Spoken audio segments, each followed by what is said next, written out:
مثل گداها زندگی نکنید. بعضیا پولدارن اما مثل گداها زندگی میکنن و به نظر من هیچ فرقی با گداها ندارن. اون گداه نداره، نمیخره، نمیپوشه، یکی داره، نمیخره و نمیپوشه. همه تونم توی فامیلاتون مشابهش رو دیدید که چی؟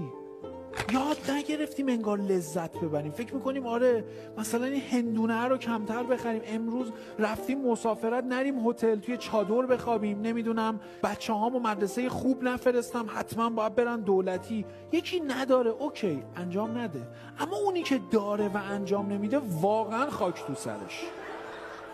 خرج کردن پول ما بلد نیستیم خیلیامون، قبول دارید؟ کدوماتون احساس میکنید خرج کردن پول بلد نیست؟ واقعا هنره پول خرج کردن درست که ما رو خوشحال کنه، حالمون رو خوب. بچه یه چیز عجیب بهتون بگم، پول در آوردن شما رو خوشحال نمیکنه.